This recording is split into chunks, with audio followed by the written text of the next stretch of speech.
नमस्कार, आप देख रहे हैं टीएनपी न्यूज। आपके साथ मैं हूं अंकिता और अब देखते हैं खबरों को विस्तार से। प्रधानमंत्री नरेंद्र मोदी 2 दिन के राजकीय दौरे पर मॉरिशस पहुंच गए हैं। पीएम यहां पर 12 मार्च को मॉरिशस के 57वें राष्ट्रीय दिवस समारोह में मुख्य अतिथि के तौर पर शामिल होंगे।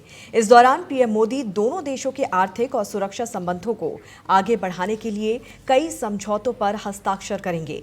2015 के बाद भारतीय पीएम की ये दूसरी मॉरिशस यात्रा है। विदेश मंत्रालय ने बताया कि भारतीय नौसेना के एक जहाज के साथ भारतीय रक्षा बलों की एक टुकड़ी मॉरिशस के राष्ट्रीय समारोह में शामिल होगी, तो वहीं पीएम मोदी को मॉरिशस में गार्ड ऑफ ऑनर दिया जाएगा। आपको बता दें कि मॉरिशस के प्रधानमंत्री नवीन राम गुलाम भी इस मौके पर मौजूद रहेंगे।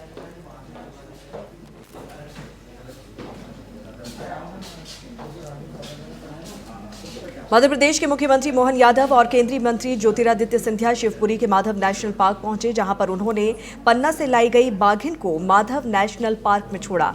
माधव नेशनल पार्क बना देश का 9वां माधव टाइगर रिजर्व, जो अब माधव टाइगर रिजर्व के नाम से जाना जाएगा। मुख्यमंत्री मोहन यादव के साथ संचार मंत्री ज्योतिरादित्य सिंधिया, विधानसभा स्पीकर नरेंद्र सिंह तोमर, ऊर्जा मंत्री प्रद्युम्न सिंह तोमर मौजूद रहे।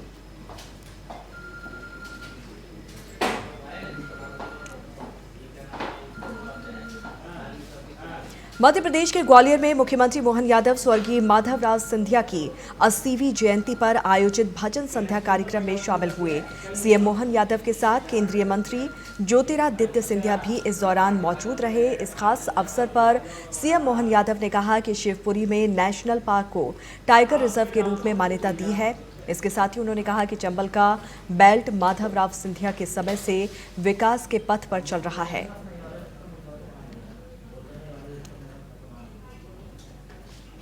आज शिवपुरी में नेशनल पार्क को हमारा टाइगर रिजर्व के रूप में उसकी मान्यता दी है। आज एक हमने मादा टाइगर भी छोड़ी है। मुझे इस बात की प्रसन्नता है कि चंबल का बेल्ट, यद्यपि हम सब जानते हैं कि महाराज माधवराव जी के समय से ये विकास के अपने पथ पे चल रहा है, ऐसे में एक नया कीर्तिमान भी जुड़ा है और उम्मीद करेंगे आने वाले समय में चंबल में और नई नई सौगात दें। खासकर आज का दिन तो वाकई अद्भुत है, जब हमारा माधवराव जी महाराज के समय से स्थापित वो पुराना प्राचीन नेशनल पार्क वापस अपने गौरव को हासिल कर रहा है। मैं अपनी ओर से एक उपलब्धि की बधाई भी देता हूं और माधवराव महाराज साहब को जी जरूर मैं सदा सुमन तो अर्पित करके आए हूं। और हम सब मानते हैं श्रीमान सिंधिया जी के केंद्रीय नेतृत्व होने के कारण से उनके साथ मध्य प्रदेश की सरकार कदम से कदम मिला के चलेगी। इस अवसर पर हमारे माननीय विधानसभा अध्यक्ष श्रीमान नरेंद्र सिंह जी तोमर, हमारे प्रभारी डॉक्टर महेंद्र सिंह जी,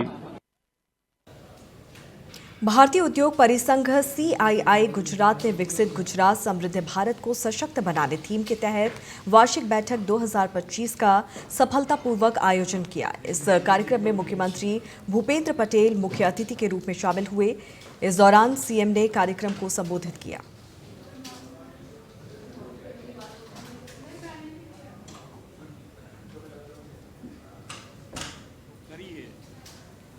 વડાપ્રધાન શ્રી 21મી સદીના આ સમયના ભારતના સમયને અત્યારે यही समय है, सही समय है। આ વાક્ય દર વખતે બધા માટે એક પ્રેરણા આપતું વાક્ય છે કે ભાઈ આ સમયનો જેટલો આપણે બધા ભેગા થઈને એનો ઉપયોગ કરીએ તો જે આપણા બધાને વર્ષોથી જોતા આવ્યા છે આપણે બધાએ, કારણ કે આપણને બધાને વતન પ્રેમ તો હોય જ કે આપણો દેશ કેમ આગળ ના વધે, આપણું રાજ્ય કેમ આગળ ના વધે। એનો માટેનો આ સમય છે કે ભાઈ આપણે બધા જો સાથે મળીને આગળ વધીશું તો જે આપણે વર્ષોથી જોતા આયા।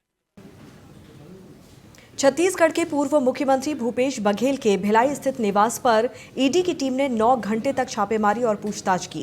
इस दौरान ईडी अधिकारियों ने बघेल और उनके परिवार के सदस्यों से पूछताछ की और घर की तलाशी ली। वहीं ईडी की इस कार्रवाई के बाद छत्तीसगढ़ की राजनीति में हलचल मच गई है। कांग्रेस ने इस छापेमारी को राजनीतिक बदले की कार्रवाई करार देते हुए केंद्र की मोदी सरकार पर हमला बोला और ईडी के दुरुपयोग का आरोप लगाया। छत्तीसगढ़ के पूर्व मुख्यमंत्री भूपेश बघेल के बेटे चैतन्य बघेल पर ईडी ने शिकंजा कसा है। सोमवार को ईडी की टीम ने भूपेश बघेल और उनके बेटे के 10 से ज्यादा ठिकानों पर रेड की। इस दौरान ईडी अधिकारियों ने बघेल और उनके परिवार के सदस्यों से पूछताछ की और घर में तलाशी ली। वहीं बताया जा रहा है कि ये छापेमारी छत्तीसगढ़ शराब घोटाले को लेकर की गई है। वहीं ईडी की इस कार्रवाई के बाद छत्तीसगढ़ की राजनीति में हलचल मच गई है। कांग्रेस ने इस छापेमारी को राजनीतिक बदले की कार्रवाई करार देते हुए केंद्र की मोदी सरकार पर हमला बोला और ईडी के दुरुपयोग का आरोप लगाया।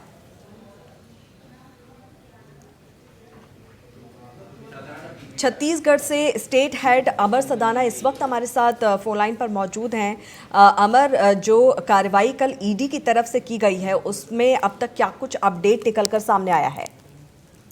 जी बिल्कुल, देखिए छत्तीसगढ़ शराब घोटाला मामले में ईडी ने जो है पूर्व मुख्यमंत्री भूपेश बघेल के जो बेटे हैं चैतन्य बघेल, उनको जो है समन जारी किया और 15 मार्च को जो है ईडी कार्यालय में पेश होने कहा गया है। ईडी ने जो है संपत्ति को लेकर जो जांच की थी उसमें कुछ दस्तावेज प्राप्त हुए हैं एजेंसी को, उस दस्तावेज को लेकर नहीं गई है। फिलहाल बघेल ने बताया कि छापेमारी के दौरान जो है 33 लाख रुपया केस बरामद हुआ है और सोने चांदी जांचने की मशीन भी मंगाई गई थी और केस गिनने की मशीन भी मंगाई गई थी। तो इसको स्पष्ट करते हुए पूर्व सीएम भूपेश बघेल ने कहा है कि जो है विधानसभा में सवाल पूछना पाप हो गया है। कवासी लखमा ने कहा है कि कवासी लखमा जो पूर्व मंत्री आबकारी मंत्री रहे हैं वो सवाल पूछे थे, उसको 8 दिन के भीतर जेल भेज दिया गया था।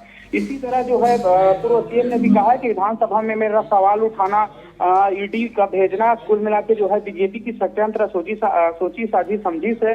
तो इसलिए जो है मेरे घर कार्रवाई हो रही है। जो 33 लाख रुपए केस बरामद हुआ है उसको लेकर बघेल ने कहा है कि 33 लाख रुपए जो बरामद किया गया है वो पूर्व मुख्यमंत्री भूपेश बघेल ने जानकारी देते हुए बताया कि ये जो केस है वो मेरी खेती किसानी का है और डेयरी से जुड़े हुए कारोबार का है। तो कुल मिला के स्पष्ट कर दिया है। और वही दूसरी ओर जो है बीजेपी लगातार आरोप लगा रही है कि अगर मशीन ले जाने की कार्यवाही ईडी करती है, मशीन ले जाती है तो कुल मिला के शर्मनाक है। पूर्व सीएम रहे हैं तो ये इस तरह की जो है बीजेपी आरोप लगा रहे हैं विधानसभा। तो क्या ये कार्रवाई आगे भी जारी रहेगी अमर?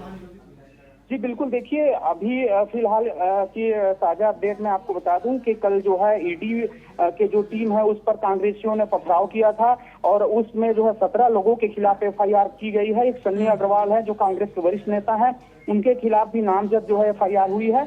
और दूसरी अपडेट मैं बता दूं कि अभी सुबह तड़के में ही जो है जो चैतन्य बघेल हैं पूर्व सीएम के जो बेटे हैं उनके 2 दोस्तों के यहाँ भी छापामार कार्रवाई चल रही है। देखने वाली बात होगी कि जो है ईडी पूछताछ के लिए 15 मार्च को बुलाती है चैतन्य बघेल को और उसके बाद जो है शराब घोटाले से जुड़े जो तार हैं वो खुल के आते हैं। रियल एस्टेट का बड़ा कारोबार है चैतन्य बघेल का और खेती किसानी का भी बड़ा कारोबार है। जी ठीक है, चलिए नजर बना के रखिए। बहुत बहुत शुक्रिया इस तमाम जानकारी के लिए। यूपी के कासगंज में किसान नेता और फाइनेंसर्स के बीच किश्त को लेकर जमकर लाठी डंडे चले हैं। जानकारी के मुताबिक किसान नेता जिशान ने किश्त पर कार ली थी और ऐसे में जब वो अलीगढ़ से गजडुवारा जा रहे थे, फाइनेंसर्स ने कासगंज बरेली मार्ग पर उनकी गाड़ी को घेर लिया और किश्त नहीं जमा करने को लेकर गाली गलौज की। हालांकि मौके पर पहुंची पुलिस ने एक आरोपी को गिरफ्तार कर थाने ले आई। फिलहाल किसान नेता की शिकायत पर पुलिस मामले की जांच कर रही है।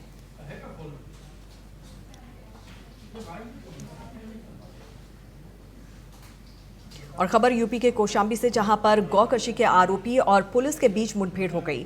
मुठभेड़ के दौरान पुलिस की जवाबी फायरिंग में आरोपी के पैर में गोली लगी। दरअसल गोली लगने से आरोपी घायल हो गया, तो वहीं घायल आरोपी को पुलिस ने मेडिकल कॉलेज में भर्ती करवाया। यह मामला मंझनपुर कोतवाली के बिछौरा का है।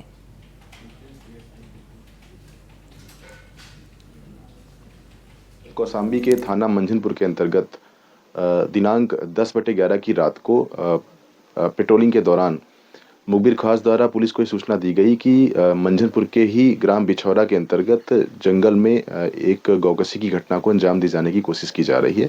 मुखबिर खास की सूचना पर तत्काल हमारी पुलिस की टीम मौके पर पहुंची। पुलिस को देखते ही अभियुक्त पक्ष ने पुलिस पर फायरिंग की। पुलिस द्वारा जवाबी कार्रवाई में एक व्यक्ति को पैर में गोली लगी है। शेष भाग रहे 2 व्यक्तियों को पुलिस ने कॉम्बिंग करते हुए कुछ दूर जाकर के पकड़ लिया है।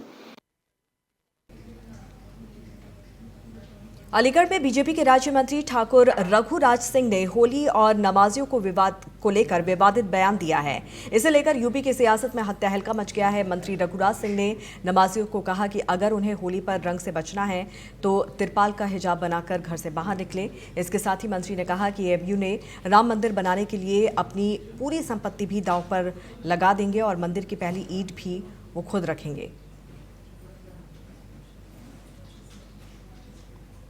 देखिए, शासन प्रशासन तो मुस्तैद है होली मनाने के लिए और जुम्मे की नमाज भी अदा कराने के लिए, परंतु कुछ लोगों को ऑब्जेक्शन है। वह लोग जैसे महिलाएं इनका हिजाब पहनती है तो मैं उनसे निवेदन करूंगा त्रिपाल का, जैसे मस्जिद को भी त्रिपाल से ढकते हैं तो त्रिपाल का हिजाब बना लें और उससे वो लोग जा आ सकते हैं तो उसमें परेशानी नहीं होगी और उनको आसानी से अपनी नमाज अदा भी हो जाएगी। और देखिए, अब रंग के लिए किसी से हम ये नहीं कह सकते कि 5 मीटर तक ही रंग डालना है, 18 मीटर में रंग नहीं डालना, ऐसा हो नहीं सकता, क्योंकि होली सनातन धर्म की बहुसंख्यक की आस्था का विषय है और सतयुग से चली आ रही है। सतयुग है, त्रेता है और द्वापर है और आज कलयुग है। तो होली सनातनियों का बहुत बड़ा पर्व है, साल में एक बार ही आता है। काशी विश्वनाथ महादेव के दिव्य धाम में रंग भरी एकादशी उत्सव का भव्य आयोजन किया गया। मंदिर न्यास की ओर से प्रत्येक परंपरा का निर्वहन करते हुए श्री काशी विश्वनाथ महादेव एवं माता गौरा का शस्त्रोक्त विधि से पूजन अनुष्ठान किया गया। वहीं माता गौरा के पालकी यात्रा में शामिल प्रत्येक भक्त इस क्षण को अपने हृदय में बसाने के लिए आतुर नजर आए। माता गौरा के इस पौराणिक रौनक के उड़ते अबीर, गुलाल और फूलों की पंखुड़ियां की वर्षा के बीच देवाधिदेव महादेव और माता गौरा की पालकी शोभा यात्रा मंदिर प्रांगण से होते हुए श्री काशी विश्वनाथ महादेव के गर्भगृह तक पहुंची, जहां पर बाबा विश्वनाथ धाम में माता गौरा और बाबा श्री काशी विश्वनाथ की रजत प्रतिमा की गर्भगृह में आरती उतारी गई।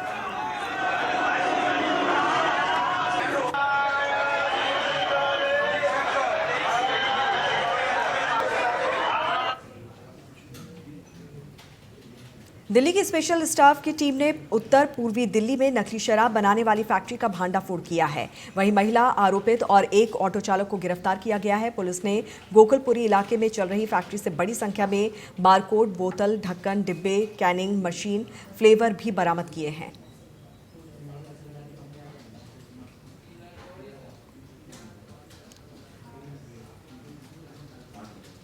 दिल्ली में विदेश मंत्री एस जयशंकर ने आर्मेनिया के विदेश मंत्री अरारत मिर्जोनिया से मुलाकात की है। इस दौरान दोनों नेताओं ने प्रतिनिधिमंडल स्तर की वार्ता भी की।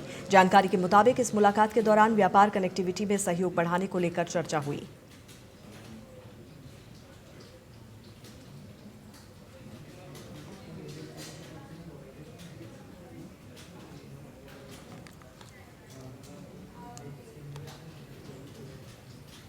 गुजरात के गांधीनगर से सरगासन में दोहरे हत्याकांड का मामला सामने आया है। बताया जा रहा है कि शेयर बाजार में पैसा लगाने के बाद हार कर पति ने पत्नी और बेटे की हत्या कर दी।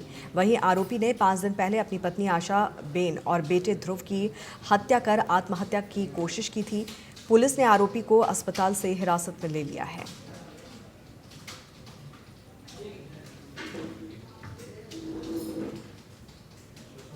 और इसी के साथ इस बुलेटिन में फिलहाल इतना ही। आप जुड़े रहिए टीएनपी न्यूज़ के साथ। नमस्कार।